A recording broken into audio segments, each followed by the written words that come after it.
doctora Alejandra Peralta Merlo desde Asunción. Ya les decía, ella es abogada, especialista precisamente en esta ley, porque trabaja en derechos humanos, por sobre todo reivindica el derecho de las mujeres. Eso hay que hacer mención, porque su antecedente académico y su labor profesional lo hace evidente. Y tengo que decir también, con mucho afecto la recibimos, es docente nuestro en la Escuela Judicial del Paraguay. Profesora Alejandra Peralta Merlo, ¿cómo estás? Buenos días. Te saluda Néstor Castillo aquí desde Coronel Oviedo. ¿Cómo estás, Néstor? Un gusto compartir contigo, con toda tu audiencia. Realmente agradezco mucho este espacio para llegar también a la gente de Coronel Oviedo. Es demasiado importante hablar sobre este tema. Muchísimas gracias desde ya, doctora. Y comienzo lanzándote directamente la pregunta que surge desde esto. ¿Cómo es que se desnaturaliza tanto una ley tan importante para nuestro país como lo es la 5777 de protección integral a las mujeres, doctora? Bueno, esto comienza con la aplicación de la ley 1600 de violencia doméstica. Porque cuando se promulga la 5777, que es una ley de fondo, necesita una ley procesal para poder aplicarla. Y es así que se remite a la ley 1600 de violencia doméstica, que desde el 2000 se viene aplicando por los jueces de paz. Es por eso que para aplicar la 5777, entonces el juez competente es el juez de paz, por justamente la 1600, ¿verdad? Que le rige el procedimiento. Entonces, el artículo 2 de la ley 1600 establece que el juez de paz puede aplicar medidas de protección cuando recibe una denuncia acerca de algún tipo de violencia. Entonces, entre esas medidas de protección se establece, por ejemplo, que el hombre sea excluido del hogar, que no pueda acercarse a la víctima por tantos metros. Básicamente desde el año 2000 no tuvimos mayores complicaciones, porque los hechos que se denunciaban eran de violencia física o de amenaza, de muerte, cuestiones así. Entonces era, digamos, muy fácil emplear una medida de protección, aplicar una medida de protección a la mujer, evitando que la persona violenta se le acerque o haciendo posible la exclusión del hogar por un tiempo determinado. El problema surge cuando la ley 5777 describe ciertos tipos de violencia e incluye la violencia mediática telemática, por ejemplo, que se realiza a través de las redes sociales. En el año 2000, cuando se promulga la ley 1600, no existía el auge de Internet ni las redes sociales como las tenemos hoy, por ejemplo. Ajá. Entonces, todo ese, digamos, avance de estándares interpretativos en manera de en el área de libertad de expresión se da justamente en ese tiempo, desde el 2000 hasta el 2024, ¿verdad? Con la aparición de las redes sociales. Hoy tenemos redes como X, Facebook, etcétera. Eso va cambiando, tiene una dinámica especial que hace que se hable de la nueva estructura de Internet, que establece nuevos parámetros para restringir la libertad de expresión cuando realmente se admitan responsabilidades ulteriores. Eso es algo que tienen que entender todos los jueces y dejarlo bien claro en esto. Nuestra Constitución Nacional prohíbe la censura previa. Expresamente está prohibida la censura previa en el artículo 26 de la Constitución Nacional. Y también el artículo 13 de la Convención Americana o Pacto de San José de Costa Rica prohíbe la censura previa. Dice que se admiten las responsabilidades ulteriores. ¿Qué significa esto? Que yo puedo aplicar alguna medida cuando ya se difundió la información, ¿verdad? Y cuando esta información que se difundió o este discurso que se hizo no está protegido por la libertad de expresión. Y estas restricciones, dice la Convención Americana, tienen que ser suficientes como para asegurar la seguridad nacional, la salud pública, la moral pública. Y es allí donde encontramos figuras como, por ejemplo, la de la difamación y la calumnia en materia penal, o la vía civil a través del juicio indemnizatorio por daños y perjuicios, cuando lo que se dijo realmente excedía esa protección de la libertad de expresión, es decir, un discurso no permitido por la libertad de expresión. Pero ¿qué pasa cuando se trata de funcionarios públicos o la información que se está emitiendo es una información de interés público o se realizan contextos electorales? Estos discursos están especialmente protegidos por la libertad de expresión. Entonces, su marco de restricción es mucho menor. ¿Por qué? Porque lo que se está debatiendo es una cuestión muy importante para la democracia. En tiempos electorales, por ejemplo, que se conozca y que se sepa todo acerca de un candidato y que se difunda y que circule todo tipo de información es vital para la toma de decisiones. Lo mismo también cuando tiene que ver con las funciones públicas de un funcionario, que a lo mejor pueden evidenciar actos de corrupción o actos de nepotismo, mal manejo de la cosa pública, o cuando lo que se difunde es una información de interés público, por ejemplo, empresas privadas que contratan con el Estado. Son todas cuestiones que le interesan a la ciudadanía por, digamos, el antes impacto y por esa información, por la publicidad de esa información. Y es allí donde evidentemente el derecho penal también resultaría desproporcional. Entonces, estos organismos dicen que la vía idónea es la civil a través del juicio de indemnización por daños y perjuicios. Pero de ninguna manera se puede aplicar la ley 5777. Si evidentemente una mujer fue víctima de violencia telemática o una violencia mediática, que no está comprendida entre esos discursos protegidos por la libertad de expresión, entonces puede recurrir, pero a través de la vía de la difamación y la calumnia o a través de la vía civil en el caso que sea funcionaria pública, pero no bajo la ley 57 de 77, porque lo que hace esta ley a través de esas medidas de protección es imponer una censura previa, ya que el juez de paz le dice a fulano de tal que no pueda referirse a X mujer en los términos que a ellas le ofendan. Entonces allí es donde se genera la censura previa. Doctora, también, y esta disquisición que nos estás haciendo es sumamente valiosa porque en el contexto social en el que se vive, a veces la gente misma queda, y entiendo que si estamos hablando de una autoridad política, es indivisible también la cuestión del fanatismo. Si mi intendenta ahora está siendo vulnerada, yo tengo que salir al paso para defenderla, y no se hurga más en el fondo de la cuestión jurídica, doctora. Esa disquisición es muy importante, y también señalar lo siguiente: es muy distinta la protección que brinda la ley 1600, por ejemplo, que la ley 5777. Y voy a lo siguiente: eso ¿cómo es que escapa del radio interpretativo de un magistrado eso, doctora? Es realmente grave porque la ley 1600 le establece un margen de discrecionalidad tremendo al juez de paz, ya que en su artículo 2, cuando habla de las medidas de protección, dice en su literal F que podrá aplicar cualquier otra medida que considere oportuna el juez.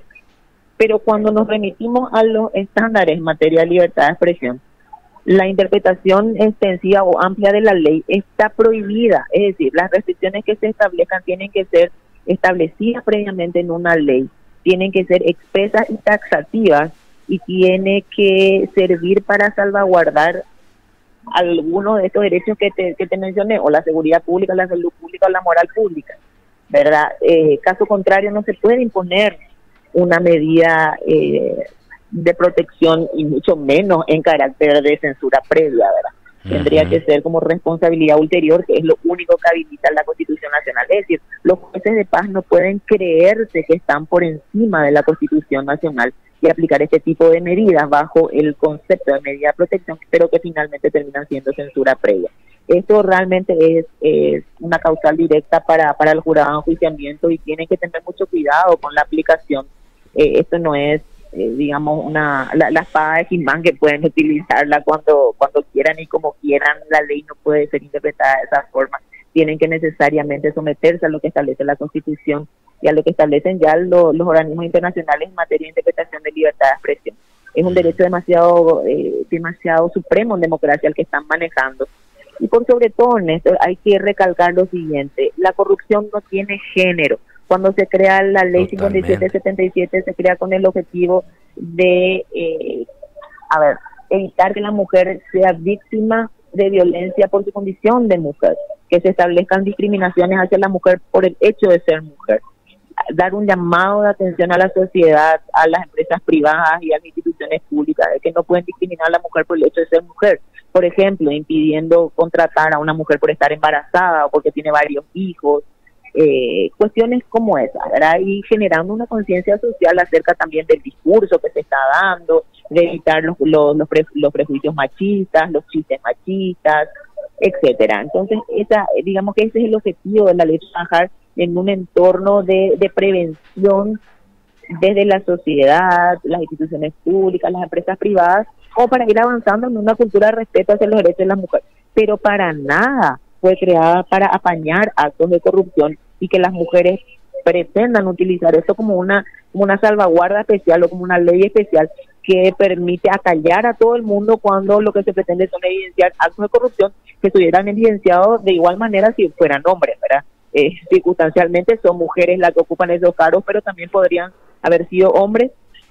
Entonces igual se hubiera difundido esa información sobre ellos. Es decir, no es un estigma o es una discriminación por el hecho de ser mujer, sino que son actos de corrupción que se están evidenciando, ¿verdad? Y lo más grave de todo esto es que muchas veces en el interior del país los jueces de paz también son puestos por los propios intendentes.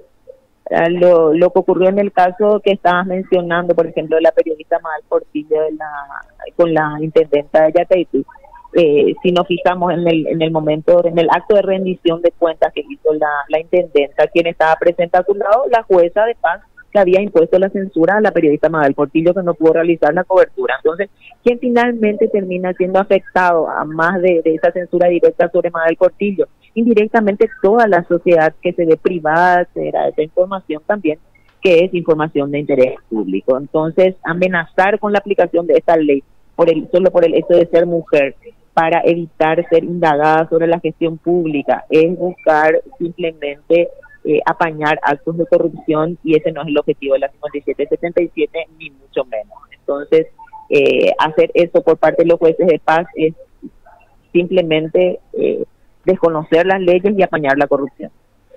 Y también puntualizar lo siguiente, doctora, que lo decía al principio: tenés una trayectoria de vida de reivindicación de los derechos de las mujeres, lo cual no te exime de poder hoy llevar la representación de quienes se sienten vulnerados o víctimas por la mala aplicación de esta ley, y lo estás haciendo con casos específicos de Capital, doctora.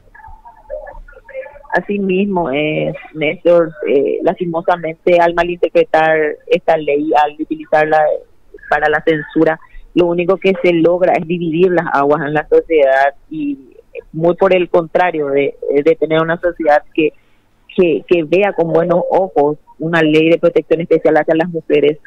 Lastimosamente generamos cada vez más animadversión hacia esta ley, y ya tenemos bloques bastante importantes que están pidiendo la derogación de la ley, ¿verdad? Dejando en total de protección a las mujeres. Entonces, eso es muy grave lo que se está generando por culpa de la mala aplicación que están haciendo estos jueces de paz.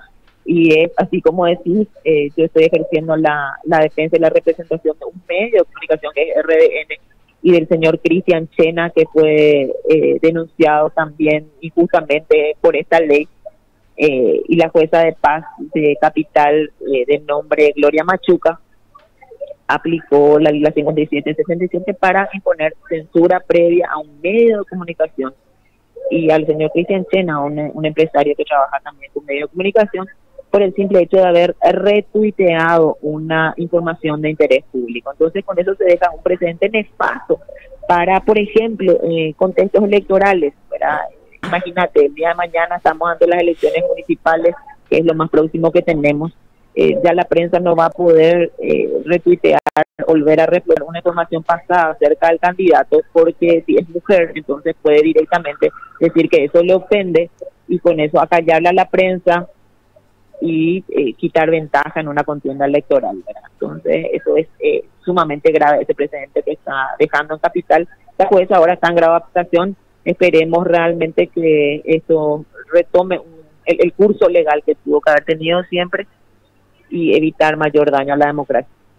¿La solución es derogar esta ley o reglamentarla, quizá modificarla, doctora?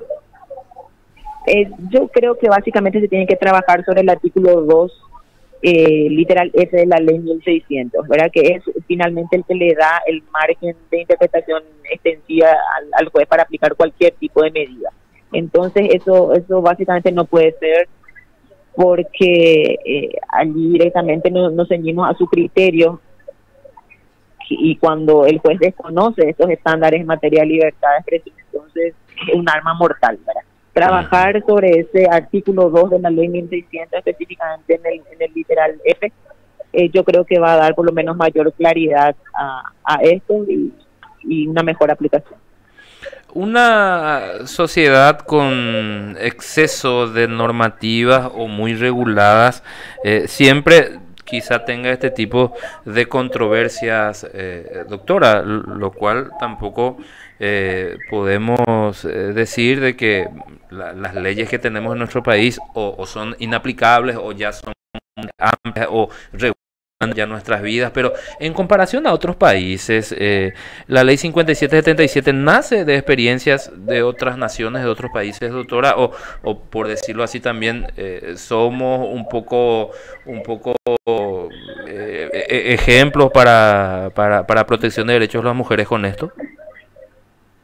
Sí, efectivamente, esto está dando en todo el continente, por supuesto, y esto viene también de las obligaciones internacionales de los estados. Por ejemplo, con la Convención de Belén do Pará, tenemos también la Convención para la Eliminación de toda forma de discriminación de las mujeres en el marco de Naciones Unidas. Entonces, de esta manera, los estados se comprometen a ir regulando en sus legislaciones internas leyes que protejan específicamente a grupos en situación de vulnerabilidad, en este caso las mujeres, ¿verdad? Y eso tenemos que considerarlo como acciones positivas. Para nada significan leyes que discriminen a los hombres, sino que simplemente buscan igualar los derechos de las mujeres que por mucho tiempo se vieron, digamos, cercenados. Tenemos una igualdad formal establecida en la Constitución Nacional.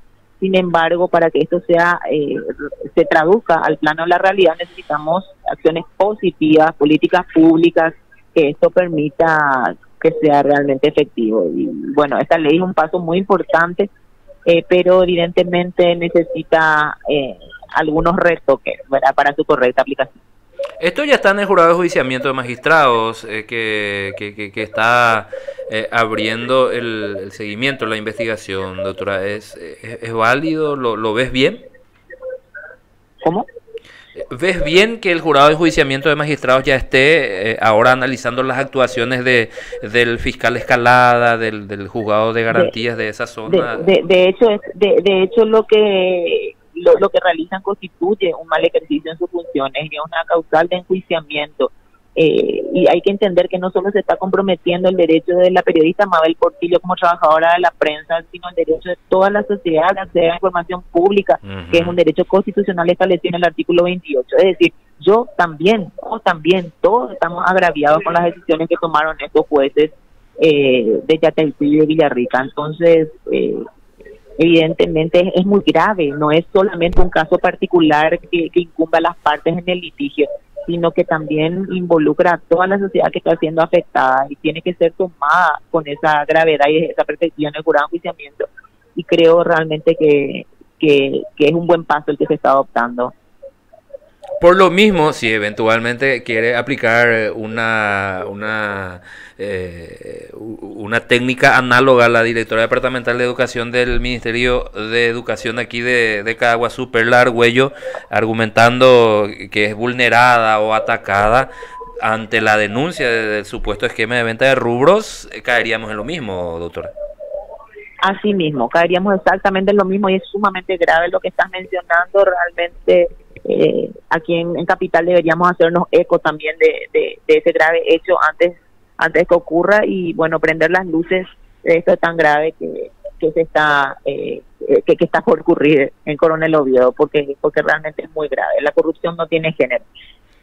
Totalmente. Doctora, muchísimas gracias por esta charla tan didáctica, académica también, y ojalá lo haya sido así también para nuestra audiencia. Muy gentil, siempre es un gusto y feliz fin de semana, doctora.